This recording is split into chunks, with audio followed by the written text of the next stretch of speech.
Well, should women help men become better men? That's an article written on the Desiring God website titled Help Men Become Better Men by Tilly Dillihay, some lady. She writes how she encourages men to become better men. And I just wondered, like, well, is that appropriate? Is that good? Is this part of what we would see in scripture? Now, where I came across this article was from Sheila Wray Gregoire commenting how bad this was, right? So that's what really perked my interest on it, was that Sheila is saying this is terrible.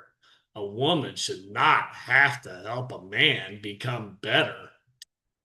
We don't require women to do anything, right? So I just thought it was interesting. Let me go through this article, though. Here, I'll pull it up. She talks about her 6-year-old son, how they're kayaking, and she encourages him, her son, to be a better man. Well, hey, all right, that's appropriate. Yeah, you're raising your boy, you and your husband, and you encourage him to take the lead and be better and encourage him in masculinity. Okay, I can get on board with that. And she says, like her son, all men are in process. As men, God calls them to specifically masculine forms of initiative, protection, and construction. When all systems are working well, men are born with a craving for challenge. They see hard work and skill as a path to respect, which they deeply desire.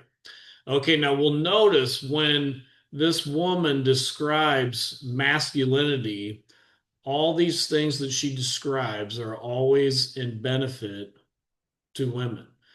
Any aspects of masculinity which don't benefit women, we just kind of gloss over those. If they don't really help women out specifically or in general, then we're not too interested in those aspects of masculinity. She talks about her father, who was a handy guy. He put things together, he made them work. But then as she grew older, she saw the dark underside of masculinity as well. Initiative can turn to lascivious grasping. I don't even know what that means, honestly. Strength can be used for brutality instead of protection. Now, we'll notice with that one, what what does strength imply then? Protecting women. If men don't use their strength for anything but protecting women, then that's bad. She says construction can get flipped into the off position, leaving passivity, foolishness, and lazy self indulgence in its wake. My guess is that means you're not constructing things that benefit women. So they're passive, foolish, and just self indulgent. They bet if you're constructing something as a man, it better benefit society and specifically women in society. And she says, as a Christian woman with some years under her belt, she's more and more aware of the blessing of godly masculinity and the tragedy of failed masculinity. Now, she doesn't name what failed masculinity is, but my guess is if I would really interview her and press her on that, failed masculinity again would be anything that doesn't benefit women. That would be failed masculinity. If there's a man who likes to play video games and conquer things in the virtual world, well, that is just lazy, foolish, passive self indulgence, right? Because why? It doesn't benefit women. Now, I don't like video games. I don't play video games. I think they're a waste of time. But I just will notice, like, that is the modus operandi for when these women talk about masculinity. It darn well better benefit women, or else it's foolish self indulgence. Okay. And then she concludes this segment, at least, with, and I am more aware than ever of the power women have to encourage and affirm the masculine.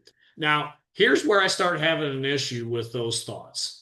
This starts to hit at one of our deep tenets within society, which I've chronicled over and over again on my channel, and that is romantic chivalry, or just chivalry in general. Chivalry, the man looks to the woman for his affirmation, for his approval. She holds out her scarf in approval to the knight as he tries to win fair maiden's heart.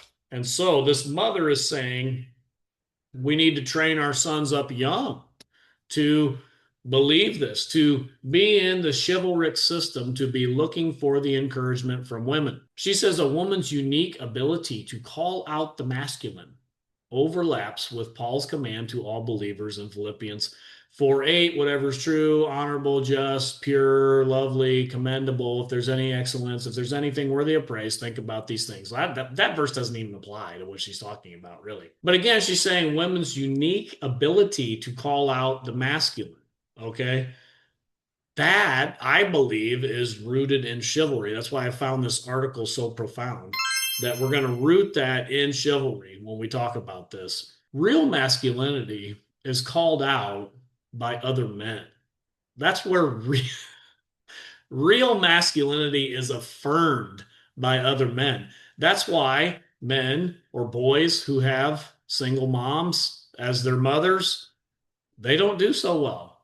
That mom can do all she wants and can do to affirm him, but it doesn't work that well, does it? I mean, how many examples do we need of boys with boys of single mothers who do poorly in every aspect of their life because mom's affirmations don't work that well?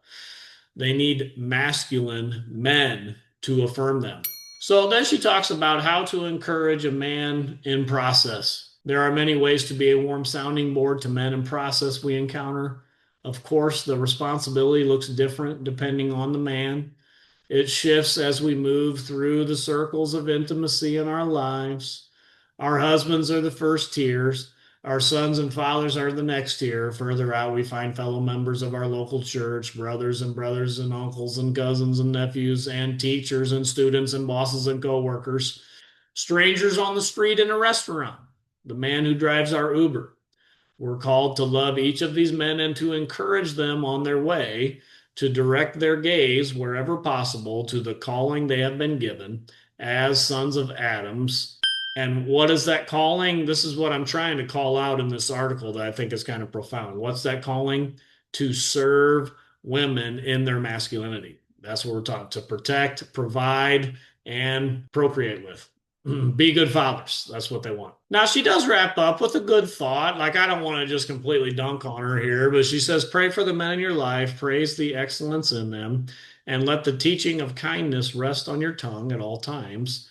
Through your feminine efforts, you can create the kind of atmosphere that makes their masculine effort worthwhile in this world. So make them feel appreciated. That's good. I'm not going to argue against that. That's good. I think that is commendable. But I will point out that chivalry does seem to be the underpinnings of this article, and desiring God in general, and the Center for Biblical Manhood and Womanhood that John Piper headed up, that is all steeped in chivalry. If you read through a lot of those things, it's all very much steeped in romantic chivalry, which is not biblical. It's just not. Now, let me go to Sheila, your favorite and mine. Sheila, she is going to just blast this article about how bad this is and blah, blah, blah, blah, blah. And I think I somewhat agree with her, but I don't think she wants the world that she's advocating for. Let's take a quick listen here with Sheila. It was all like all the kind of advice that might be decent in the context of a dude who honestly is a good dude who's trying his best and is doing like normal mess up things the same way that like we all have normal mess ups, but there was no context of that. It was point blank, all men are growing. And it was talking about men, your husband is going to be tempted towards sexual sin, he is going to be tempted towards gambling and hurting others. It's like, really? Okay. So we are out of the realm of this. Anyway, this woman has written a bunch of her. So when I hear these folks talk here, I always wonder, like, are they stuck in like some junior high mindset where they don't really understand how men think? I mean, obviously they don't. When you listen to the guy, like, yes, they're not more tempted towards sexual sin. Well, I mean, yeah, when your testosterone level is 17 times that of a woman, you wouldn't think that would correlate scientifically to being more sensitive to sexual sin, be more prone to sexual sin. Like what? What do you do? You live in La La Land? I mean, is this just junior high girl hour here? Like, oh my goodness. All right, well, let's go on. She's a pastor's wife. I don't want to say her name because I don't like beating up on younger women who are writing, but I think it is really interesting that Desiring God consistently has her on quite frequently to write the same sorts of articles. And the articles are all about how women, you really can't expect your husband to be a good guy unless you take the initiative and do something about it. So you haven't read this? No, I haven't. So I just spring it on you, and we're just going to work through it a little bit, okay? Well, first of all, the article never said anything about you can't expect your husband to be a good guy if you don't encourage him. When I read through it, it was just, hey, this is a good thing for a godly wife to do. Encourage your husband. And I'm just pointing out, it seems to be rooted more so in chivalry than in anything else, but it's not what Sheila's making it out to be. Okay. So, and this was published just this week. Okay. Yes. Yes, it was. My 6-year-old son is in the other kayak. His skinny arms strain, sweat sticks to his girdles. He turns his head back to see where I am, a grin. Yeah, I figure out how to get. The difference is, I did it with you guys too, not just to my sons. Yeah, exactly. Well, I mean, I only had daughters, but anyway. So, and then and this is the thing. There's nothing wrong with getting your kids to give directions and take leads because actually a good life skill. And to be very fair, we're not reading this word for word. We're paraphrasing and summarizing, just so that people know. Yeah, because it's too long to read. But yeah, nothing wrong with teaching life skills. Is something really wrong with making that gendered? And also, yeah, Vivian also loves having a chance to be the leader. Yes. So. Okay, so then she goes on to talk about how men in process, how men can be in process. You know, we're claimed by Christ. We find ourselves with a new perfect brother and a great many other brothers who are not perfect. So let's be very clear. What she says is, when we are claimed, let's just read it word for word. Let's be realistic. It's easier at this point. Yeah. When we're claimed by Christ, we suddenly find ourselves with a new perfect brother, capital. So it's making Christ our brother, and many other lowercase brothers who are not perfect. Yeah. Right? Like my son, these men are all men in process. As men, God calls them to specifically masculine forms of initiative, protection, and construction. When all systems are working well, men are born with a craving for challenge. They see hard work and skill as a path to respect, which they deeply desire. Yeah, which, like, I mean, it's unnecessarily gendered. It's all still typical for the par for the course for people in gospel coalitions. Like, it's uniquely male to see challenges and want to overcome them. Yeah. As opposed to Mary Curie, as opposed to what was her name? The woman who did the computations for the moon landing. Oh gosh. The woman who did the computations for the moon landing. And the one who did the original. Just to clarify, they did not do the computations for the moon landing. They checked the math of the actual men who did the computations for the moon landing. Let's be clear on that. Come on. Because women, they love to solve all these deep problems of society and just invent things to solve things for society. Yeah, I mean, yeah, there's so many examples of that. Okay. No. Only one, where she's standing with the text with all of her notes that are as tall as she is. That's like super good picture. And all of the wives of the inventors who actually did the inventions and all this throughout history challenges. I mean, I actually do think that. Yeah, all these inventions that were done throughout history, it was actually the guys' wives that did these inventions. Like, you remember the Wright brothers when they invented the airplane? Like, yeah, that was their wives. Oh, wait a minute, they weren't married. Oh, okay, never mind. That healthy masculinity involves initiative, because men have the privilege. And I've talked about this before, like, and I don't want to get into all that because it's a whole other podcast. But like, because so much of life happens, and people are gonna have a problem with me phrasing it this way, but this is how it is. It happens to women often. Like when we have a kid, I'm the one who is going through it. Yeah, you're the one. I'm the one whose body is changing, who does not have the privilege to sit back and do nothing. Because even when I am sitting back and doing nothing, my body is being taxed. Right. Like there is not an ability to take a break. And so there is a level where. Well, it is good that she brings up this nonsense argument about how to women things just happen to us. And I would say, oh yeah, compared to men, give me an example. Well, at least she uses the only example of things that happen to women that don't happen to men. Okay. Which has to do with biology and having a child, of which that's happened. I think she has one, maybe two kids. So that's happened twice in her entire lifetime. But okay, I'll give you that. That's one thing that happens to you that will not happen to a man. If you could name any other thing that happens to you and not a man that's not specifically female related, having to do with birth, then be quiet. That's just stupid. That's just dumb nonsense talk here. But all right, let's keep going. It's like healthy masculinity means recognizing that innate privilege in many of the things that end up in gender related, like in relationships where there's a man and a woman, where a lot of the stuff is just going to happen woman because the woman is the one with the womb. So it's taking initiative. So I don't recall that, but yeah, you know what happens because the woman's the one with the womb. She doesn't have to go to war. She doesn't have to get her.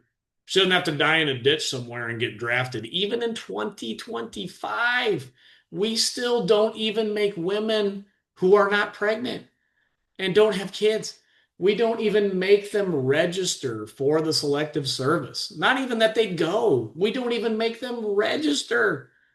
How can this be? And yet, oh, you get the privilege of dying in a ditch somewhere like so many men for thousands of years have done. So you're so privileged. Yeah. Yeah, what a privilege. Okay. this idea that masculinity is only that, and that only men protect, that only men, it's like, okay, that's just that only men desire respect. Yeah, it's just really weird. Anyway, so then she talks about how so I think that's pretty well proven that men desire respect more so than women do. I think that's pretty well proven. I don't know where they would come up. Oh, I guess they do have a scientific studies for all this stuff, but I don't know. Anyway, all right. Well, let's go. Yeah, let's get to the article here. I am more aware than ever of the blessing of godly masculinity and the tragedy of failed masculinity. And I am more aware than ever of the power women have to encourage and affirm the masculine. And that's where she's going with this, is that women need to affirm and call out the masculine in men. Okay. Mm-hmm. And she says, a woman's unique ability to call out the masculine overlaps with Paul's command to all believers in Philippians 4:8. Whatever is true, whatever is noble, whatever is just, whatever is pure, whatever is lovely, whatever is commendable, if there is any excellence, if there's anything worthy of praise, think about these things. And so basically what she then goes this is what she says. We are to be connoisseurs, bright and optimistic, looking for good things to think about in God's world. We train our minds to be noticers of the lovely and commendable. A boy leading his sister across the street, a man holding a door for you, your husband mowing the lawn, your pastor preaching an excellent sermon, assuming the pastor's a man there. Yeah. By thinking about these things, you train your eyes to spot more of the excellent in men, like hunting for a certain wildflower in the woods, which upon finding once, you suddenly see everywhere. Here's the thing, though. Yeah. Again, I always come back to this. Why is this about masculinity? Yeah. Why is it that women have to look for the goodness in men versus just look for the goodness around you? Yeah. And then if it's mostly men, then ask why the women aren't stepping up. And if it's mostly women, ask why the men aren't stepping up. Like, there is a level where all of this doesn't... And I mean, calling out the good that you see in others is actually a really good thing to do. That's a really good practice as a parent, to call out the good that your kid's doing, so that when you're talking to them, you're not only ever criticizing them for the bad. Like, and as you call out the good, they are more likely to develop the good. But this isn't a gendered thing. But also, like, it's weird to me that I should have to call out all the good masculinity things that I see. Like, this is the same group, and this is what I find weird, is it's like, yeah, that is a good point. We should encourage everybody. And now here's the thing. Maybe this woman is keying into the more modern phenomenon that women don't seem to encourage men or appreciate men at all here. I think in days past, there was kind of that common courtesy that women seemed, maybe this could be wrong, but women seemed to appreciate average men more. Actually, I just watched a video where a guy was going to he held the door open for a woman, and she walked in, or she almost walked in, and she didn't say thank you. Or no, wait a minute. She did walk in. She didn't say thank you. In the video, he smacks her on the back of the head. And she freaks out, and he was like, yeah, you should say thank you next time or something. So I think the video was just demonstrating that in the old days, I think if a man held the door for you, a woman would say thank you, and they don't do that really anymore. It's just kind of, well, this is expected and blah, blah, blah. So I do wonder, like, maybe this woman who wrote the article is keying in on that, like that women are being less and less appreciative in general of men who do things, and they should try to be more appreciative. I don't know. Maybe give me a comment about that. I don't know. Has anybody got any comments on that?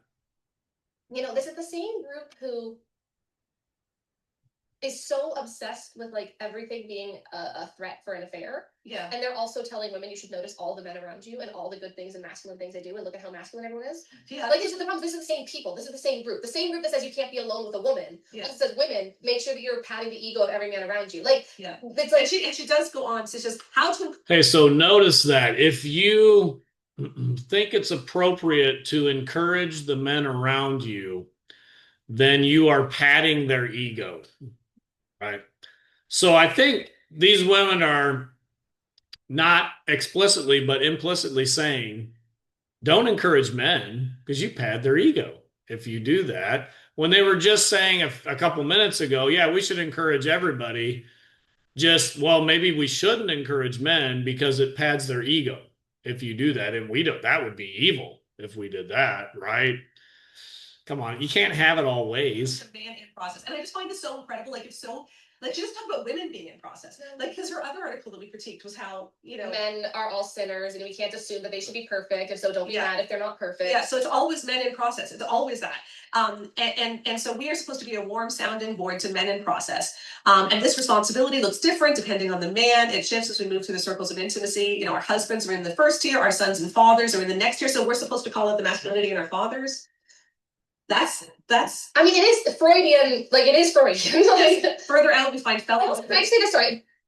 That's not Freudian. You're not wanting to have sex with your father, you idiots. Like, oh my goodness. This is also the problem. This is the problem. Our husbands are in the first tier.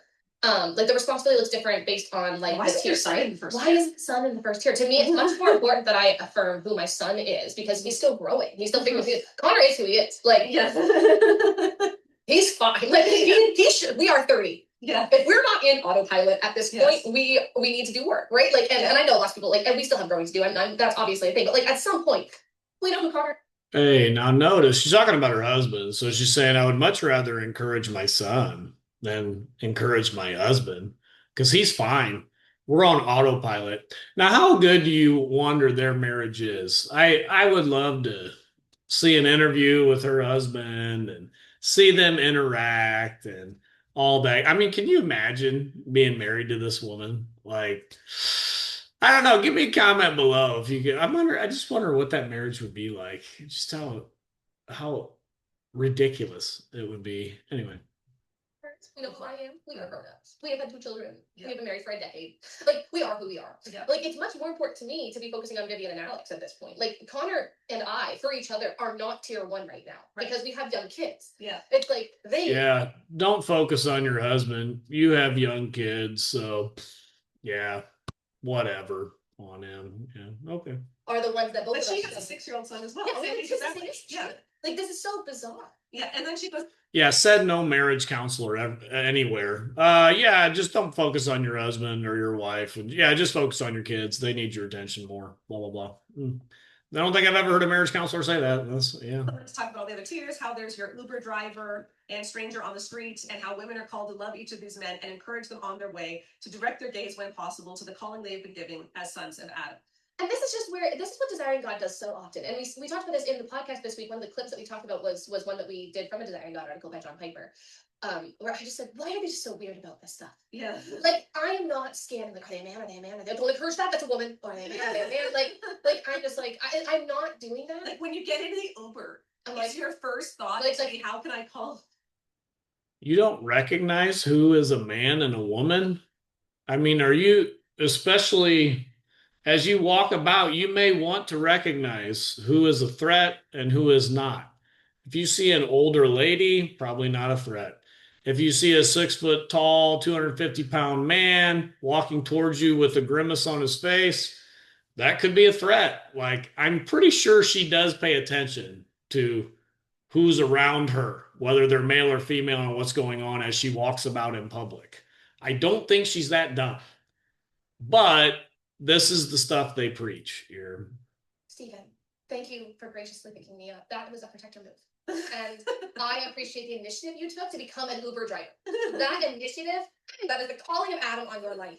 And I am so just honored to be able to be a part of you living out that godly calling of protectiveness and initiative that you took. You could have done anything else. You could have been playing video games. And Steven's like, can I just take you to your place? You seem like a problem. Like, Yeah. it's weird, right? Like, Steven's like, I'm going to call my wife and put her on speakerphone. So, like, Steven's going to start, like, a complaint with Uber. Yeah. Like, I know I'm being facetious, but it's just weird. And then she goes. So we do. Now that's what I wanted to call out quickly here, that she does seem to kind of belittle men for doing average jobs, right? If she gets an Uber driver, taxi driver, or whatever, like, well, why should I ever be thankful and give him a compliment for doing a good job? I mean, that's ridiculous. I mean, he's just doing a normal job. Now, where this could go wrong for the Christian feminists, this is what I wanted to call it. Where this could go wrong is if they don't continue with the chivalry.